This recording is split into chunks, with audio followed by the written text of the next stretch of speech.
Bismillahirrahmanirrahim. Qala Rasulullah sallallahu alaihi wasallam, bakiru fi talabi rizqi wal hawaij fa innal ghudwa barakatun wa najahun. Rawahu Ibnu Adi. Rasulullah bersabda, bakiru budalono isuk sira kabeh. Hendaknya kamu berusaha untuk melakukan aktivitas di pagi hari. Bakiru budalono isuk sira kabeh fi talabil hawaiji ing dalem nyupri pira-pira hajat. Nah, kamu pagi ini hendaknya segera bangun. Ini rumus hidup sehat. Orang kalau pagi nggak bangun ini indikasi malas. Makanya Rasulullah merintahkan bakiru fi talabi rizqi. Hendaknya kamu pagi-pagi kalau mau kerja, mau ke pasar, berangkat pagi. Ini perintahnya Nabi. Bakiru fi talabi rizqi. Wal hawaiji lan pira-pira hajat dan hajat-hajat yang lain ya, termasuk mencari ilmu. Makanya pagi-pagi hari kita harus bangun. Kalau bisa sebelum subuh ya. Apalagi yang menghafal Al-Quran, sebelum subuh harus sudah bangun untuk deres. Waktu paling fresh, waktu paling segar itu ya pagi ini ya. Karena itu Rasulullah SAW memerintahkan supaya kamu berangkat pagi, bangun pagi, bekerja pagi, cari ilmu pagi, sekolah pagi. Fa innal wudhuwa sutuhune fa innal wudhuwa sutuhune waktu isu, budalan isu iku barakatun berkah, wa najahun lan selamat atau sukses. Jadi orang kalau bekerja lebih pagi itu harapannya lebih tinggi ya, rezekinya lebih besar. Karena pagi ini kan waktu orang memulai aktivitasnya. Siang kendu, pagi ini harus dimanfaatkan betul. Makanya umat Islam disuruh jamaah subuh supaya pagi ini betul-betul sudah memulai hidup dengan semangat gitu. Matahari pagi ini menghangatkan kehidupan. Dan Rasulullah SAW menginginkan semua umat ini bangun pagi. Bahkan kalau bisa sebelum subuh ya. Wabil asharihum astaghfiruh ya. Hamba Allah itu bangun sebelum subuh, waktu sahur ya. Ini supaya kita usahakan masing-masing. Jangan mengandalkan orang lain. Kamu sendiri harus berusaha ya. Gimana? Malam segera tidur, habis isya, habis ngaji, sudah segera tidur. Kamu harus mendisiplinkan dirimu sendiri. Jadi bangun subuh ini harus menjadi cita-cita hidupmu ya. Karena orang jamaah subuh ini pahalanya besar. Jamaah subuh dan isya itu pahalanya sama dengan tahajud semalam suntuk. Makanya semuanya harus berusaha memotivasi dirinya sendiri ya. Jadi kalau kamu malam mau ngobrol itu segera kamu cegah. Saya bangun pergi. Kalau konco ngejak ngomong, stop, aku turu gitu. Karena subuh ngantuk, itu bengi mesti gak turu. Contohnya sampai aku ngantuk. Ciwiran nih ngantuk. Karena kalau pagi ngantuk itu mesti malam gak tidur. Makanya rumusnya itu malam segera tidur. Habis isya ngaji. Habis ngaji sudah tidur. Kalau kamu sulit tidur mau baca Quran mesti langsung ngantuk ya. Belum tidur baca Fatihah, Al-Ikhlas, Al-Falaq, An-Nas, ayat kursi. Kamu tidur, insya Allah tidurnya nyenyak dan bisa cepat bangun karena nggak digoda setan. Tapi kalau kamu mau tidur sih ngetuk terus, cerita anu ya terus gak turu-turu ya. Makanya malam hari ini hindari ngopi, ngerokok, tidur sehat ya, hidup sehat. Kunci hidup sehat, bahagia, malam segera tidur, pagi segera bangun. Rawawi Mu'adi an Aisyah. Wa itu bijawami'il kalim. Selanjutnya Nabi bersabda, wa itu dan utus ingsun bijawami'il kalimi kelawan pira-pira jawami'ul kalim. Jawami'ul kalim ini maksudnya Al-Quran itu ya. Kalimat yang sempurna. Jawami'ul kalim itu kalimat yang jamek-jamek itu menyatukan. Kalim itu kalimat. Jadi kalimat yang kata-kata kunci, kalimat yang tertinggi, kalimat menjadi pemersatu, ya itu namanya jamek ya. Lah Rasulullah sallallahu alaihi wasallam buistu bijawami'il kalim ya. Saya ini diutus dengan jawami'ul kalim. Jadi ucapan yang jamek. Yang dimaksud adalah Al-Quran ya. Saya diutus dengan membawa Al-Quran. Kenapa kok disebut Al-Quran disebut dengan jawami'ul kalim ya? Jawami' ini makna jamaknya dari jamik. Jamik ini menyatukan, kalim kalimat, kalimat ucapan yang menyatukan. Artinya jami'ul kalim itu lafadznya sedikit ya, tapi maknanya tinggi, maknanya banyak ya. Dan itu yang menjadi ciri Rasulullah Shallallahu Alaihi Wasallam. Ucapannya itu tidak banyak, tapi artinya tinggi. Kata-katanya ini seperti kata mutiara. Seperti yang kita baca ini, hadis ini semua kan dawuhnya Nabi. Dawuhnya Nabi ini kan sedikit, tapi intinya artinya itu luas. Nah itu namanya jamik ya. Kalam yang jamik itu artinya ucapan yang bernilai tinggi. Sedikit tapi artinya banyak. Nah jawami'ul kalim itu yang tertinggi ya, Al-Quran itu. Makanya Rasulullah SAW itu diutus oleh Allah dengan jawami'ul kalim. Artinya ya diutus dengan membawa Al-Quran, jawami'ul kalim. Wa nusirtu lan den tulungi sapa ingsun birra'bi kelawan den wedeni musuh. Nabi ini punya kewibawaan tinggi ya, ditakuti musuh. Wa bainana dalam suci waktu ana uta ingsun iku naimun wong kang turu. Uti tu dan paringi ingsun bimafatihi khazainil ardi kelawan piro-piro kuncine piro-piro gedungi bumi.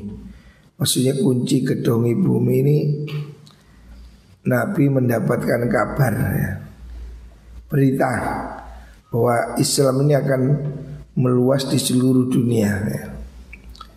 Kan waktu itu Nabi masih posisinya kan masih di Medina sebagai komunitas yang kecil ya. Tapi Nabi sudah diberitahu oleh Allah, diberi kuncinya dunia. Maksudnya Islam ini akan meluas ke seluruh dunia. Jadi Nabi diberi kuncinya dunia. Fawudiat moga dan silakan opo dan silakan ditaruh opo mafatih fiyati dalam tangan ingsun. Roh sehat. Jadi kanjeng Nabi diberi kunci dunia.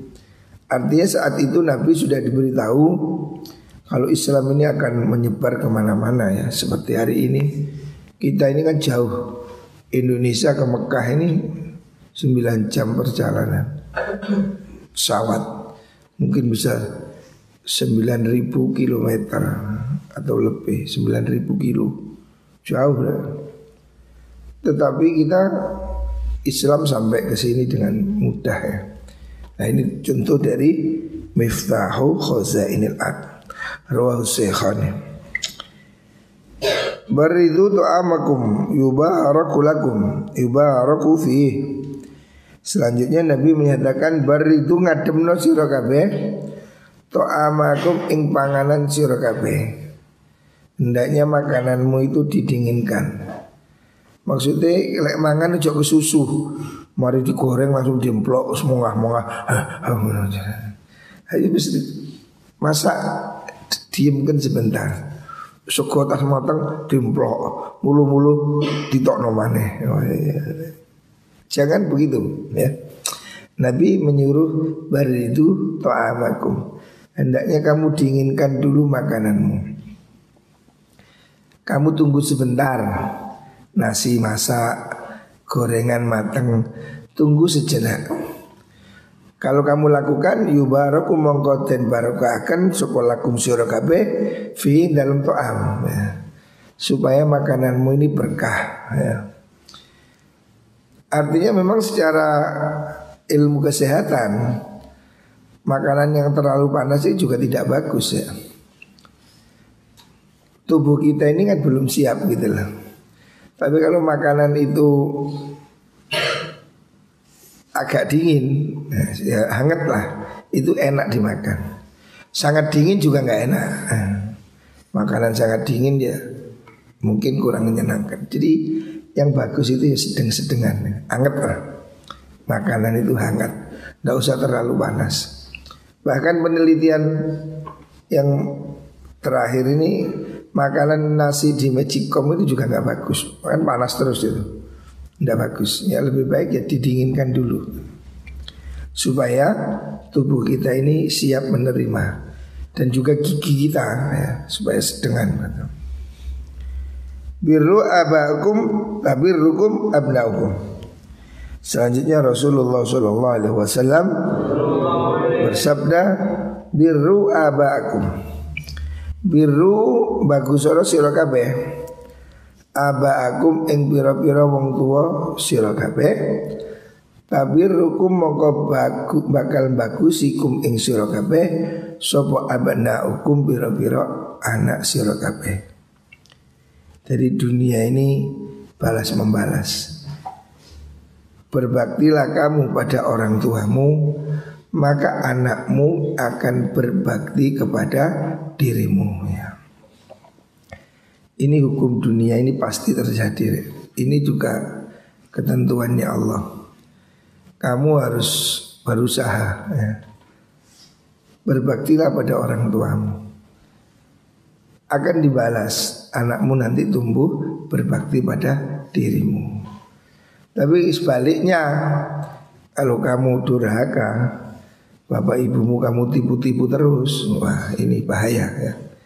Semua yang kamu tanam pasti akan kamu panen ya. Tanamlah yang baik. Hari ini kamu harus menjadi jujur. Kamu harus berusaha membahagiakan orang tuamu. Mondok sing sergap, ngaji sing sergap ya. Kalau kamu menyenangkan hati orang tuamu, hidupmu akan bahagia. Sudah ini kunci semua agama percaya itu. Perlakukan orang tuamu seperti raja, kamu akan hidup mulia seperti raja. Kalau kamu tidak bisa muliakan orang tuamu, kamu tidak akan pernah bisa hidup mulia. Ini rumus semua agama seperti itu ya. Kunci hidup suksesmu ya ridho orang tuamu itu. Makanya saya hati-hati ya. Orang tua ini harus dihormati, jangan didurhakai. Waifu lan podong rekso sira kabeh anin nisai saking pira-pira wong wadon. Jagalah perempuan-perempuan. Kamu jangan usil ngodai perempuan. Taifa mongko dadi kareksa sapa nisa hukum pira-pira wadon anak wadon sira kabeh. Maksudnya kita ini jangan usil sama orang lain ya, supaya keluarga kita juga tidak diusili oleh orang lain. Suatu saat ada sahabat ya, anak muda ini bertanya pada Rasulullah SAW. Dia itu rotok dablek Dia itu berkata, ya Muhammad, i'dzan li bizina. Muhammad, saya kepingin zina. Loh, hari kurang ajar ya. Enggak timbalon kondo-kondo. Ini kira tak daplek ya. Nabi Muhammad itu pura-pura enggak dengar. Oh ya, apa? Ngomong mana? I'dzan li bizina. Saya kepingin ngentuh. Loh. Yo, apa sehari sahabat sudah ketem-ketem kurang ajar gipeng aja. Tapi Nabi itu sabar. Sampai diulangi 3 kali. Maksudnya apa? Pokoknya saking delodoke arek, saya kepingin zina. Nabi tidak terus disuapluk ya orang. Ini sabar Kanjeng Nabi. Nabi tanya, atardahu li ummik. Yes, kon lek kate balon, ibumu dibaloni oleh ora. Jadi Nabi mengambil ini apa? Membuka pikiran dia. Kalau kamu kepingin berzina, ibumu dizinai boleh apa enggak? Oh ya janganlah. Atardahu li ukhtik. Saudara perempuanmu ditumpahi oleh pera. Oh ya enggak boleh. Atardahu li khalatik, bibik boleh bibikmu. Oh ya mboten bareng. Ya lek wong gak liya ojo gak oleh ditumpahi ya. Wong liya ya ojo ditumpahi. Jadi Nabi ini memberi resep yang sederhana ya. Jangan ganggu mereka supaya keluargamu juga tidak diganggu ya. Hormati perempuan. Supaya kamu kan juga punya ibu, kamu punya saudara perempuan, kamu punya adik perempuan. Ya seperti itulah, semuanya harus dijaga ya. Jadi jangan melecehkan perempuan. Karena semua yang berkutang itu saudaranya ibumu. Jadi jangan dilecehkan. Ta'ifa nisa'ukum. Ojo nyanyil nuara wedok di kutil-kutil aja.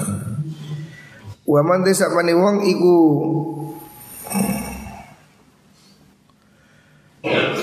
Waman tesapane wong iku tunasal ya. Tunusila tufuila fa'ala tufuila. Waman tesapane wong iku tunusila dan jalui alasan. Maksudnya siapa orang dimintai ampun, dimintai maaf ya. Tunusila itu dimintai ampunan. Ada orang bersalah dia minta maaf gitu. Ilahi maring man falan yakbal mongko ora gelem nrimo sapa man. Siapa orang tidak mau memaafkan kesalahan orang lain, dimintai maaf moh sepurane moh kawabuh. Nah, siapa orang tidak mau dimintai ampun, tidak mau dimintai maaf atas kesalahan orang lain, fala yaridah mongko ora bakal teko sapa man, ora bakal tumeka alal haudhi ing atase telogo maksudnya telogo ni Nabi Muhammad sallallahu alaihi wasallam. Artinya orang yang dimintai maaf itu harus maafkan. Tidak boleh orang itu terus ada orang minta maaf nggak bisa. Hendaknya kamu membuka pintu untuk memberi maaf pada orang lain. Siapa orang tidak mau memaafkan kesalahan orang lain, maka dia tidak akan diberi kesempatan untuk minum di telaga Rasulullah Sallallahu Alaihi Wasallam. Jadi Kanjeng Nabi ini punya telaga ya. Namanya telaga apa? Kautsar ya. Siapa orang minum di telaga Rasulullah Sallallahu Alaihi Wasallam, dia tidak akan haus selama-lamanya.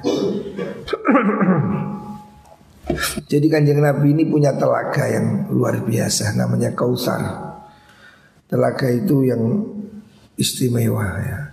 Semua umat Rasulullah Sallallahu Alaihi Wasallam besok akan sampai ke sana. Nah, termasuk orang yang besok tidak boleh masuk ke telaga itu orang yang tidak mau memaafkan kesalahan orang lain. Muka-muka kita semua sampai di telaga Rasulullah Sallallahu Alaihi Wasallam. Apalagi diberi minum oleh Kanjeng Nabi. Wah, semua orang ini, siapa orang sampai di telaga Kautsar di telaga Nabi dan diberi minum oleh Nabi, maka dia tidak akan pernah haus selama-lamanya. Rawahul Hakim an Jabir. Selanjutnya bunyal Islamu ala khamsin. Bunya dan bangun opo il Islamu agama Islam ala khamsin ing atase 5 perkara ya. Ini hadis tentang pokok-pokok ajaran Islam. Islam ini dibangun atas 5 pondasi. Pertama, syahadati alla ilaha illallah. Ini pondasi pertama. Rupane syahadat nyakseni an istiqlakon iku la ilaha illallah. Orang ana pangeran kang den sembah iku maujud illallah angin Gusti Allah. Wa anna Muhammadan lan sutune Kanjeng Nabi Muhammad iku Rasulullah utusane Allah. Ini pondasi yang pertama. Wa iqamis sholat, selanjutnya lan jumenengaken sholat. Jumenengaken maksudnya mendirikan sholat. Mendirikan ya sempurna, ya subuh sampai isya, bukan dipilih-pilih. Wa ita'iz zakati lan nekani zakat ya. Bagi orang yang mampu, dia harus berzakat ya. Jadi iman ini ada ucapan, ada perbuatan. Syahadat ucapan ya. Tapi kemudian harus ada perbuatan, melakukan sholat, memberikan zakat ya. Zakat ini salah satu pilar agama Islam ya. Makanya umat Islam ini ya harus kaya ya, supaya kamu bisa mengeluarkan zakat ya. Kalau kamu kaya, kamu bisa bermanfaat untuk orang lain. Miskin itu ya dari Allah, kaya juga dari Allah. Tetapi kaya ini, berusaha menjadi kaya ini penting ya. Karena apa? Orang kaya ini manfaatnya lebih luas. Kalau kamu punya uang, kamu bisa bangun masjid, bangun madrasah, sedekah, beri beasiswa dan seterusnya. Tapi kalau kamu miskin, ya kamu bermanfaat untuk dirimu sendiri. Wa itaiz zakah, wa hajjil bait lan haji marang Baitullah ya. Haji ke Mekah. Karena Mekah gak iso rek, haji nang Jakarta ya gak iso. Haji hanya ke Baitullah. Wa shaumi Ramadan lan poso Ramadan. Jadi 5 hal ini pokok dasar agama Islam. Ini selama-lamanya ya. Kapanpun seperti ini. Rawal Bukhari wa Muslim hadis sahih. Bainama rajulun yamshi bi tariqin wajada ghusna syauqin ala tariq fa akharahu fa syakarallahu lahu fa ghafara lahu. Rawal Bukhari.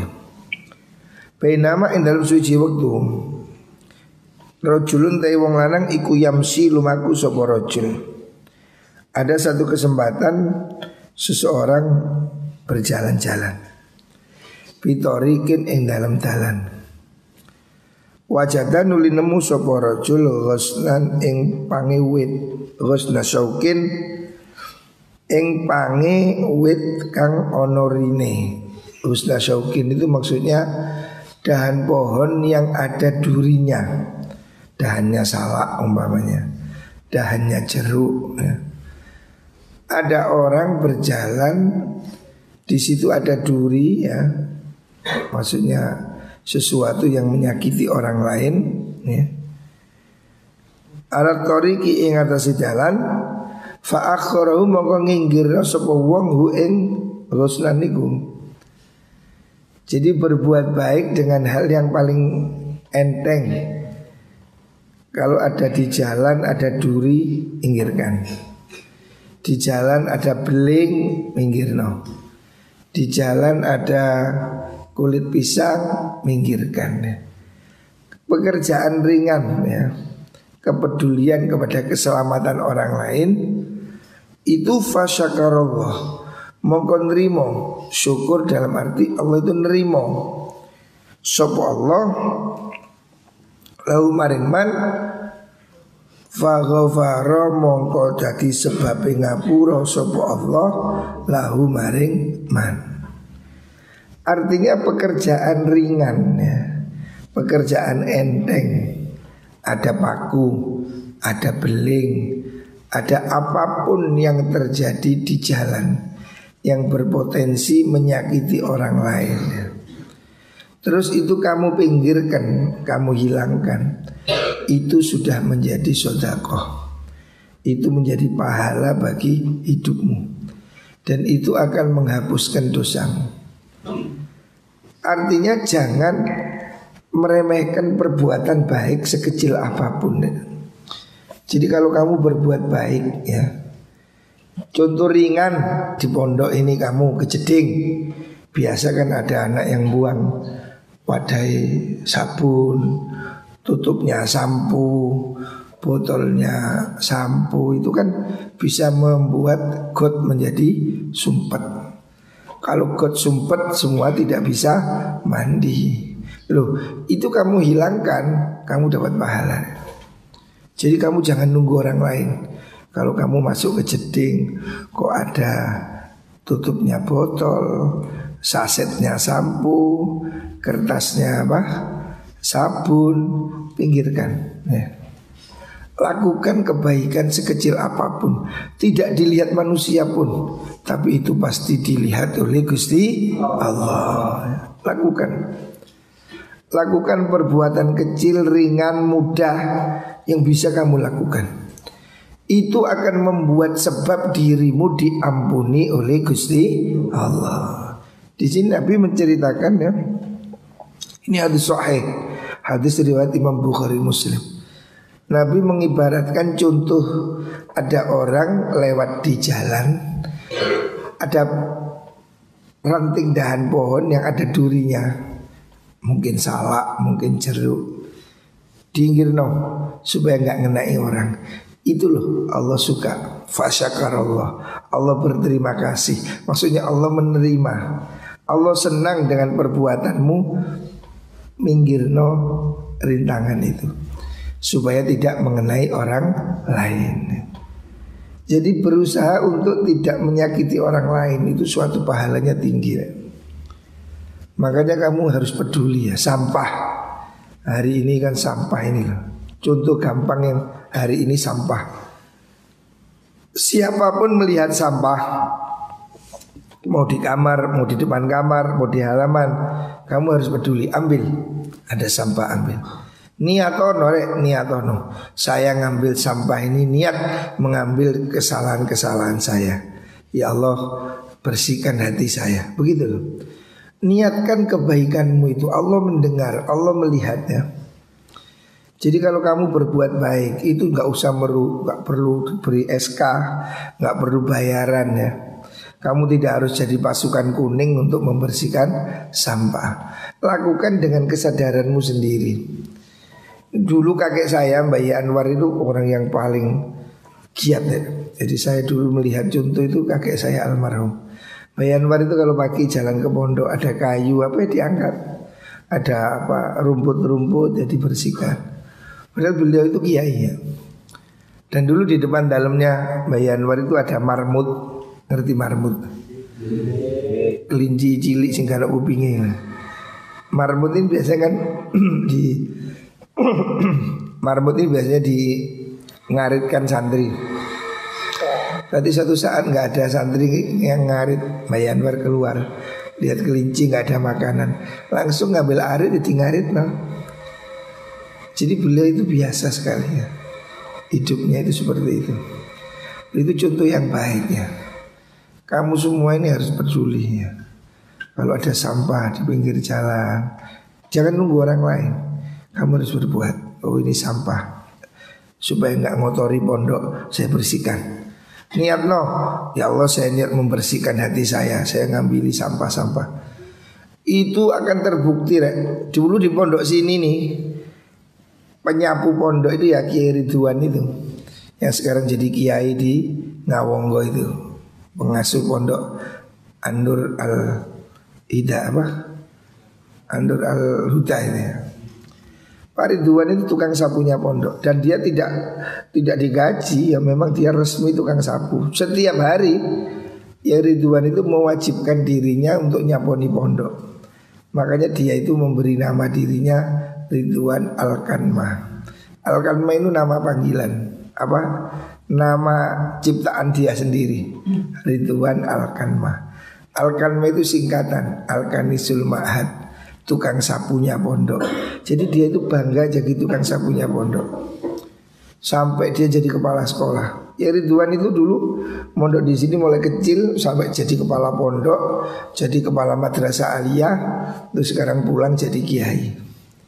Karena dia itu baru kayak nyapu itu, dan dia mengakui itu. Makanya dia bangga dirinya itu tukang sapu, sehingga namanya diberi julukan sendiri Al-Kanmah. Dulunya Al-Kanisi, Ridwan Al-Kanisi, tukang sapu. Suwe-suwe kabeh ngerti artinya, diganti Al-Kanmah, Ridwan Al-Kanmah. Al-Kanmah itu singkatan dia sendiri, menciptakan sendiri. Al-Kanmah Al-Kanisul Ma'had, tukang sapunya pondok. Loh, baru kayak nyapu di pondok bertahun-tahun, sekarang jadi kiai. Dan orang itu tekun betul memang. Ya Ridwan itu saya waktu kecil saya, setiap pagi itu senjatanya itu ya apa ini, kebus sama sapu. Mesti setiap pagi itu dia itu bawa sapu sama kebus dikempit ke dalam timur, dalam barat itu saponi, dikebusi setiap hari sampai dia jadi kepala sekolah itu seperti itu. Lalu saya ini ada tadi pengurus is kemenyek kayak pokoknya tapi tembelek. Lalu nggak ada lagi. Ya Ridwan itu kepala sekolah dan kepala pondok. Itu loh penggaweannya nyapu. Setiap hari pagi habis ngaji begini sudah, pokoknya dia itu tidurnya dulu di kantor pondok itu. Selalu ada kebus sama sapu. Jadi kalau sudah habis ngaji itu langsung turun ngempit kebus, mikul sapu, nyapu setiap hari. Hari ini buktinya sudah sekarang jadi kiai. Contoh itu, contoh nyata dan kamu bisa tanya. Kamu tanya, apa betul? Semua orang nyakseni itu. Baru kayak nyapu pondok, saya jadi kiai, punya pondok, punya sekolah dan seterusnya. Jadi perbuatan baik itu tidak ada yang sia-sia ya. Perbuatan baik tidak akan hilang. Albirru la yabla, wadayyanu la yamut. Tuhan itu tidak mati, Tuhan ada ya. Jadi kalau kamu berbuat baik mulai sekarang di pondok, niatkan untuk memperbaiki dirimu ya. Jadi kamu setiap hari itu berusaha untuk berbuat. Minimal kamu menyapu kamarmu sendiri. Usahakan kamarmu bersih. Halaman, kalau ke jeding lihat kotoran di jeding, bersihkan ya. Dulu di pondok ini ada lagi tukang roan, namanya Cak Mat Muhammad itu, yang sekarang punya pondok di Wonokoyo. Itu dulu tukang gali sumur. Pondok kita ini dulu kan tidak punya sumur bor, sumur biasa. Itu di Pondok Timur depannya kamar apa itu? A10 tahu kami. Itu dulu itu sumur sebelum ada bangunan itu. Itu dulu sumur di belakang kamar. Kalau sumurnya sat, ya Muhammad itu mesti turun bawa tali, tampar turun, macul, ngeduk sumur itu. Jadi dia itu pokoknya kalau sumur kandas dia turun dipaculi. Termasuk sumur dalamnya Mbak Yanwar itu. Pokoknya dia itu tukang gali sumur. Karena zaman dahulu ini belum ada sumur bor. Jadi ya cuma sumur manual itu. Itu kalau bulan ini September atau bulan apa itu kan kering. Dipacul, dia turun dipaculi. Hari ini jadi kiai di mana itu? Wonokoyo itu. Ada pondok di bawahnya Puncak Buring itu. Barokahnya tukang gali sumur hari ini keramat. Tamunya banyak, istrinya banyak. Barokah ya. Kalah dia ini. Ya imat itu saya eling-eling barokah gali sumur. Hari ini Allah. Jadi semua yang kamu lakukan untuk kebaikan tidak akan hilang ya. Jadi berbuatlah baik sekecil apapun ya. Yang paling kecil ngambil sampah ya. Peduli kamu siapapun lihat sampah ambil ya. Niatkan untuk dirimu sendiri. Ya Allah saya bersihkan sampah, saya bersihkan hati saya, diri saya, dosa saya gitu. Pondok harus bersih, kamar harus bersih, jeding harus bersih ya. Jangan kamu malah tidak bersihkan malah buang sampah. Oh itu dosa rek. Terutama buang sampah di saluran air. Itu kamu berdosa. Karena kamu menyebabkan jeding buntu. Berarti itu menyakiti orang lain ya. Jadi kawas, kamu jangan buang bungkus sabun, sampo di lubang, di jeding. Sebab kalau jedingmu itu sumpet, wah itu kamu dosa. Karena kamu berarti telah menyebabkan orang lain terganggu ya. Jadi kalau tidak bisa menolong, minimal jangan mengganggu ya. Coret-coret kamar. Kamar itu jaga supaya bersih ya. Jangan dioret-oret. Termasuk dilarang keras merokok di kamar. Awas, semua kamar jangan ada yang merokok. Ini berbahaya dan nulari konjone. Saya tidak mau ada anak ketularan ngerokok di pondok. Semuanya awas, dilarang ngerokok di pondok. Kalau ada digundul aja itu. Enggak boleh. Jaga kesehatan. Sekarang kita ini musim pandemi ini harus hati-hati. Moga-moga semua diberi kesehatan, dijaga dari semua penyakitnya. Makanya tetap hati-hati. Pakai masker, nanti maskermu ini. Cuci tangan ya. Dan jangan lupa berdoa. Pagi sore baca Rotibul Haddad, di samping baca sholawat, Tibil Qulub dan seterusnya. Semoga semua diberi kesehatan oleh Allah Subhanahu wa ta'ala.